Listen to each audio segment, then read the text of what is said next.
I first met her while I was hiking to observe alpine plants, halfway along the descent route towards the cabin where I was planning to stay overnight. She was crouched at the side of the trail, looking unwell. She appeared to be in her late 30s, and she was radiant yet somber, a young widow. Again this week, seriously. My name is James, but around here, they call me Michael Thompson. I work as a researcher of alpine plants at the county museum. For 4 weeks in a row, when I told my wife, Michelle, that I was going alone to the mountains to observe alpine plants over the weekend, she'd reacted hysterically. It's part of my job, Michelle, there's nothing I can do about it. Back in college, I was part of the athletic club and was invited to go hiking by a senior member. The first mountain I climbed was about 6,500 feet high. I was captivated by a small wildflower known as the Queen of Alpine Plants that I saw at the summit of that mountain. I was fascinated by the small wildflower that had white and pink petals blooming on the rocky ground. Since then, mountain climbing became my hobby, and this passion led me to my job as a researcher of alpine plants. What do you say to Jacob? Jacob is our 6-year-old son. Michelle said that I will take him to the amusement park this weekend, as I've been postponing our promise to him. Why don't you just take him, Michelle? You're the one who told Jacob about the amusement park without asking me. Leaving those words behind, I left the house with my backpack. I planned to stay overnight at the mountain cabin, and I had already submitted my climbing plan. I would get to the trailhead by transferring between trains and buses. Is this what they call going through a rough patch? On my way, I recalled the argument with Michelle. It left a sour taste in my mouth. I arrived at the trailhead just after 9 a.m. While climbing towards the summit, I observed alpine plants. It was just after 3 p.m. On my way to the mountain lodge where I'd reserved a one-night stay, I ran into a woman who was sick. I escorted her back to the lodge and nursed her back to health overnight. After regaining her strength, we parted ways at the trailhead the next day.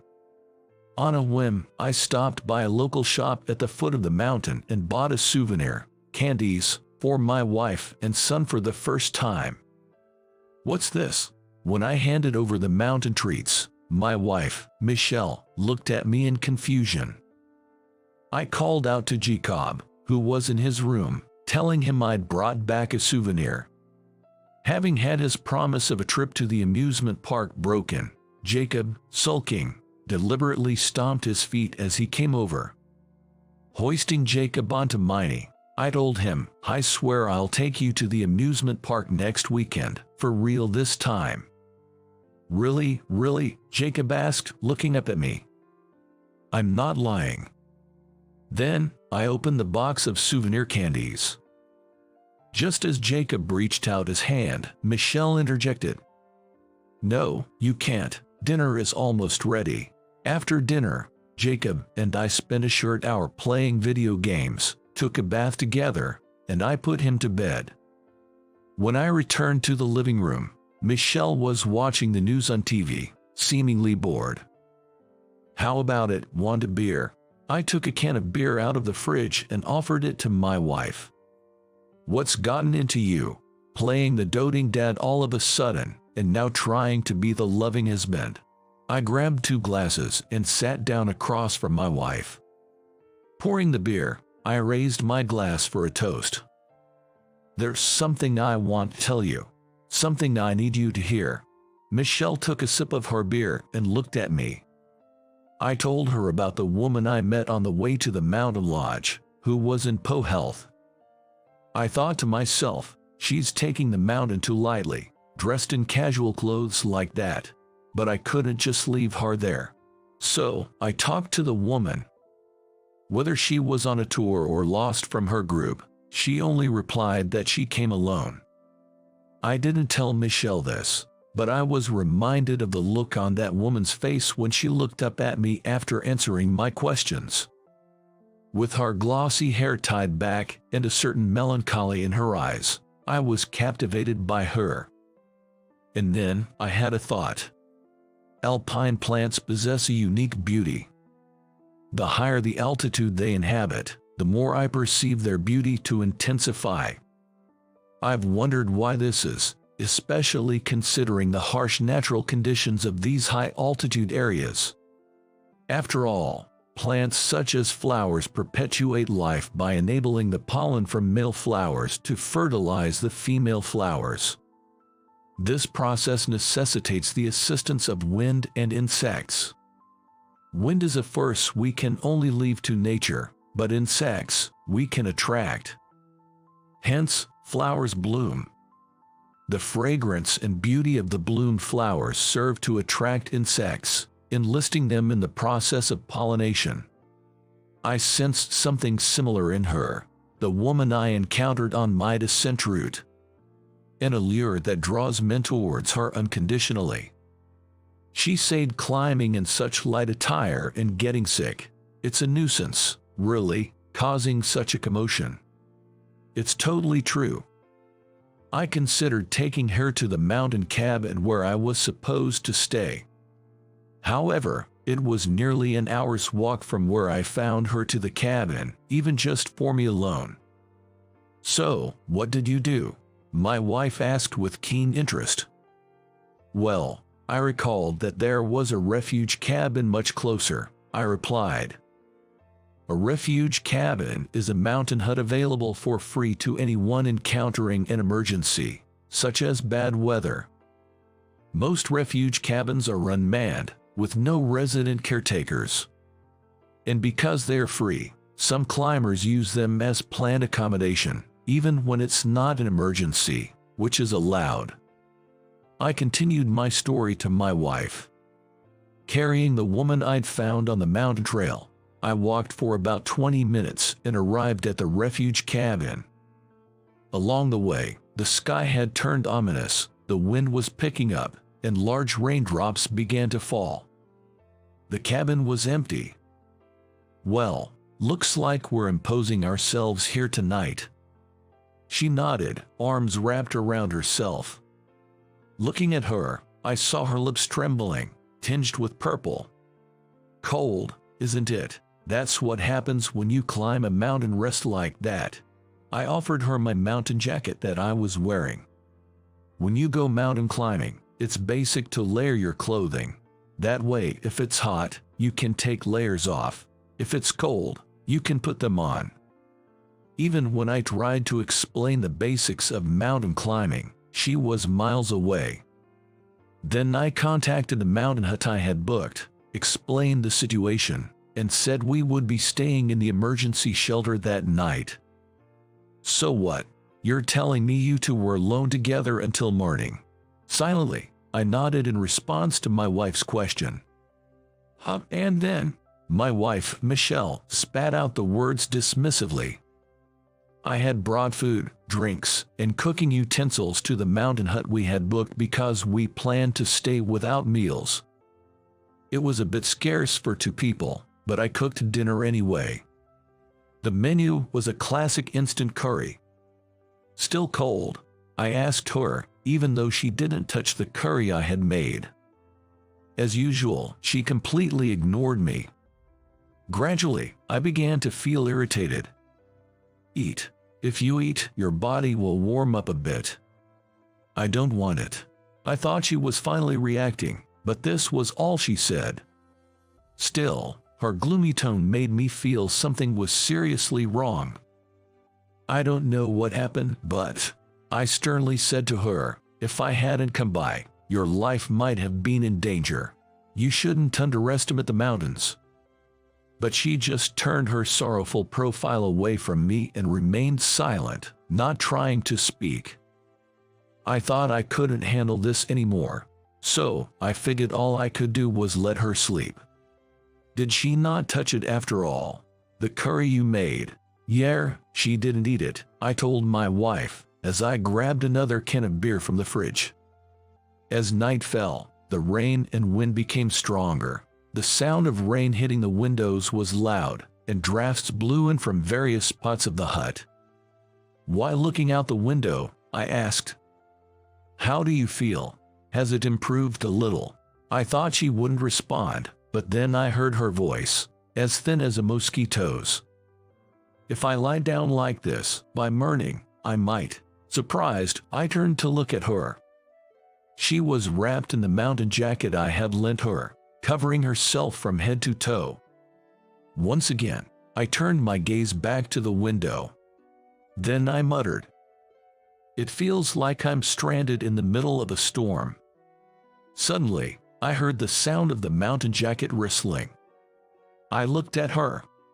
She was sitting half upright, staring straight ahead, frozen in place.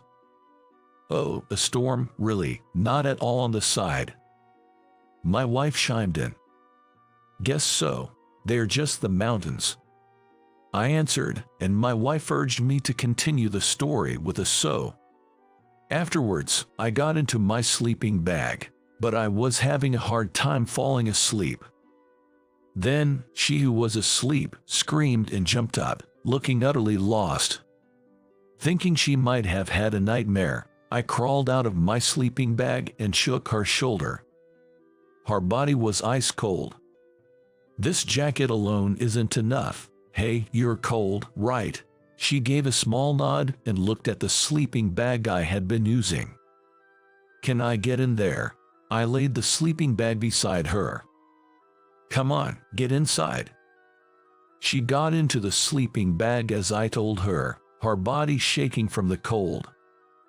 I thought there was nothing else I could do but warm her up. My sleeping bag was not the mummy type that people usually imagine, but the envelope type that's like a blanket folded in half lengthwise. If I left the zipper open, it would somehow accommodate two. I got into the sleeping bag with her. I'm pretty big body-wise. I hung half my body out of the sleeping bag and moved closer to her. She also snuggled up to me. "It's warm." My wife, Michelle, slammed her beer-filled glass onto the table. With that force, the beer splashed out.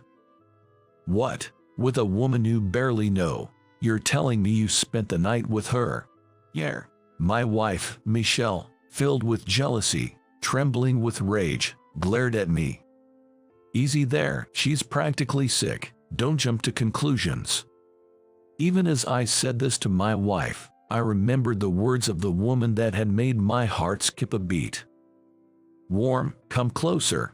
She began to speak softly as she nestled up to me in the sleeping bag. She had lost her husband in a mountain accident that had occurred on this mountain about half a year ago. She didn't know what to do next and, in despair and pessimism about her future, she decided to enter the mountain to follow her husband's footsteps and take her own life. But I couldn't do it. I don't have the courage to live on, but I also didn't have the courage to end it here. As she buried her face in my shoulder, I told her, "Your late husband is probably saying it's too early for you to join him. That's what I believe." I see. Michelle grabbed a tissue and started cleaning up the spilled beer on the table. I recalled the woman who had cried incessantly in my arms. The sensation of her body as she gradually regained her body heat. "But are you sure that's all there was to it?" Michelle asked, peering into my face. I said, "Don't overthink it." Seeing my unsettled reaction, Michelle flashed a mischievous smile. She then headed to the fridge to get another beer and said, "You know what they say about men. When they have something to feel guilty about, they suddenly become nice." She said that my uncharacteristic actions, like buying souvenirs from the mountain I never bought before or becoming a suddenly understanding father, were evidence of my guilt. As she said this, Michelle poured beer into my glass. She then smiled sweetly at me.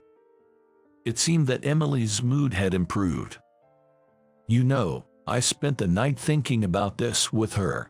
What would happen to you and our son if I had an accident on the mountain.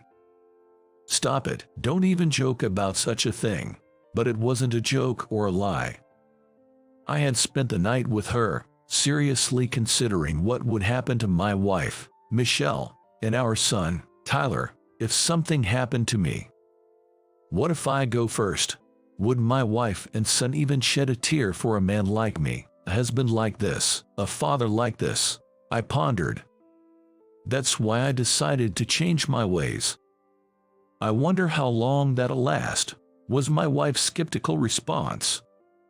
The next weekend, I finally fulfilled my promise to my son to take him to the amusement park.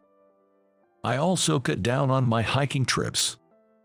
Then, several months later, one evening after dinner, as I was playing games with my son in the living room, my wife, having finished the dishes, suggested, "Hey, next time you go hiking, can Sean and I come with you?"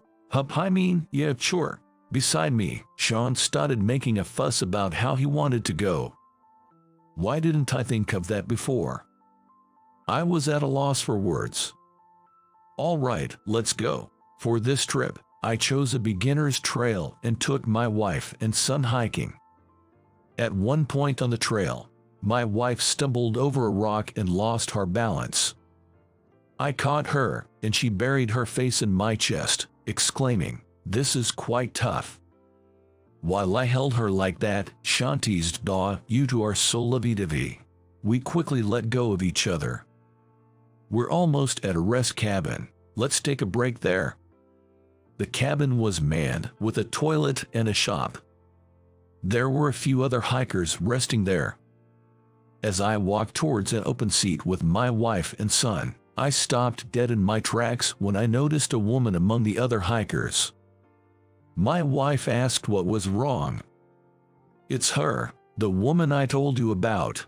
"Wait, is she the one you shared a sleeping bag with?" I found myself nodding before I tapped my wife's forehead with my index finger. She chuckled and followed my gaze to the woman. She, too, noticed us. She quickly stood up and bowed her head towards me. And then she noticed us, too. She quickly stood up and bowed her head toward me. Then, she spoke to the man sitting next to her. After which, that man stood up, looked at me, and walked over. "I'm her brother-in-law. Her husband, my younger brother, died. I wanted to thank you for the help you gave my sister-in-law at that time."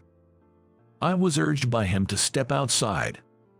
Meanwhile, she approached my wife, and they sat down together. According to her brother-in-law, they had just marked the first anniversary of her husband's death. They took that opportunity to visit this mountain, the site of the accident, to pay their respects. Since my brother passed away, she had been withdrawn. My wife and I were concerned, but he never anticipated she would be so desperate as to think of following her late husband. "If it weren't for your help, I might have lost her, too." With that, he deeply bowed his head to me. After descending the mountain and getting on the return train, Sean, exhausted from the climb, fell fast asleep. "What did you talk about with her?" I asked my wife as I stroked Sean's head. "Just a normal chat between two women." "So what did you talk about?" My wife sang a little tune, teasing me. I wondered if she had questioned her about that night at the shelter. Of course, I had nothing to feel guilty about. But I was curious. "Hey, tell me. Do you really want to know?" My wife grinned at me. Then she spoke. She said you blushed, even at your age, when she asked you to come closer. I remembered that moment, and with no words to return, I just averted my gaze. She apologized for making such a shameless request. She said you were as nervous as a high schooler. My wife laughed out loud at that. I ended up laughing along with her. Our laughter woke up Sean, our son. "Sorry for waking you, buddy. You can go back to sleep. You're not cold, are you?" I said to him, and my thoughts drifted to her. Just like an alpine flower, you are beautiful. Surely you'll have wonderful encounters ahead. I wish you all the best, just like us, right now. I hope you enjoyed this. Your subscription to our channel really motivates us to create more content. See you in the next video.